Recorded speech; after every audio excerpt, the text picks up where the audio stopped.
Hello, good morning ladies and gentlemen. Now we have arrived at Benteng Pendem, located in Cilacap, Central Japan.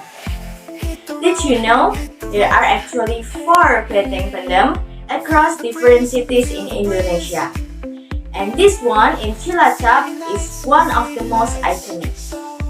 Before we begin our tour, let me introduce myself. My name is Natalie Susanto, and my student number is C11 2024 02635. First of all, I'd like to say a big thank you to all of you for trusting Jalan You to organize your trip today. For the next 3 hours, I'll be your tour guide as we explore the historical and mysterious corners of Benteng Pendem together. And I hope you enjoy every moment of this journey. Well, before we go there, I will remind you to please stay with our group all time. Please keep the area clean. Please be respectful and behave yourself. Please mindful of your belongings. And if you need help, just tell me anytime. Okay, let us begin. Please follow me. Before we begin exploring, let's take a quick look at the fortress map behind me. This site was once a Dutch military fort, active around World War II, and later in an undersand and overground plans for decades. As shown on this map, today we are going to explore some fascinating places, like prison cells, an ammunition room, soldier barracks, a clinic, and even a hidden underground tunnel. Exciting, right? A little history of Benteng Pendem was built by the Dutch colonial government in 1861 and was used until around 1942 when Japan began occupying Indonesia. The fortress was built in a strong and strategic European style, and its location near Teluk Penyu Beach made it perfect for monitoring sea activity in the south. The name Benteng Pendem actually means buried fortress because it was literally buried under sand for years until it was rediscovered and restored in 1986. And today, it's one of the most popular historical attractions here in Cilacap. Now, we are standing at the main gate. This fortress covers an area of around 6.5 hectares. Pretty big, right? Back then, this was where Dutch troops would enter and exit. Take a closer look at the wall. It's made of thick red bricks around 80 to 100 centimeters, designed to resist gunfire and cannon blasts. The arched structure above is a classic European military style. This fort is also known for its mysterious stories. Some visitors say they have heard ghostly footsteps at night, seen a woman in white near the tunnels, or even felt sudden cold air in some areas. Creepy, right? But don't worry, during the day it's totally safe. Okay, ladies and gentlemen, if you look up there, you will see the remains of the defense moat that once surrounded the entire fort. It's used to be filled with the deep water to stop enemies getting in, like the ones we see in European castles. There was a wooden drawbridge over the moat, which could be raised during an attack.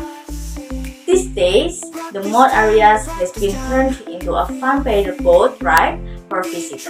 Alright, ladies and gentlemen, over to your right is the old Menjangan Garden, where deer used to roam freely. Sadly, the garden hasn't been maintained, so the deer were eventually released into the wild nearby. By the way, this place isn't just a tourist spot, it is also used for student research, documentary filming, and other educational purposes. This area here is the soldiers' barracks, where Dutch troops stayed while guarding the fort. It used to house 300 to 500 soldiers at a time. The building is long and open, with no rooms or partitions. See those small high windows? Those were for ventilation. The ceiling is also pretty high to keep the air flowing in Cilacap's hot and humid weather. Each soldier had about 1.5 square meters of space, just enough for a wooden bed and their equipment. Can you imagine sleeping here for months at a time? Not exactly 5-star comfort, huh? Okay, ladies and gentlemen, this next room is often overlooked, but it played an important role. It's the medical room or military clinic. It was used to treat soldiers who were injured during the training or battle. The room is quite small and simple, with the high windows and a fan above the door. There were once two wooden patient beds, a medical table, and a medicine cabinet. Most of the treatments were herbal, or medicine imported from the Netherlands. Now, only the brick walls and floor remain. But if you look closely, you might still spot the marks of the old bed frames and table mounts. Now, we are inside one of the prison cells. It's quite small, only about 2 by 3 meters, and these were used to detain enemies, rebels, or even Dutch soldiers who broke the rules. There's no light, no fresh air, and you can imagine being stuck in here for days. On the left and right side, you will find slightly larger rooms. Those were interrogation chambers. And yes, some say torture happens here. If you stay quiet for a second, you might still hear the dripping water echo from the past. Okay, ladies and gentlemen, this is the ammunition warehouse, where large amounts of gunpowder and weapons were stored. The walls are thick, and the arch railing was designed to reduce the impact of explosions if anything went wrong. It could hold up to 3 tons of gunpowder, which powered their cannons and rifles. Ladies and gentlemen, here comes one of the highlights of this tour, the underground tunnel. This tunnel was used to connect different sections of the fortress secretly. It's narrow and humid, sometimes moody, and only about 1.8 meters tall. So you may have to jump. Feel free to take a look inside, guys, but stay close and be careful where you step. We don't want to lose anyone down there. The Dutch built over 130 meters of tunnel here, with several branches leading to the information room, barracks, and even a secret route to the beach. The structure is made of solid red bricks with the arch railing to muzzle footsteps and prevent cave-ins. Airflow is also limited. Only small air holes on the surface bring in ventilation. If you touch the wall, you will feel the damp chilly texture. Oh, and there's a well nearby.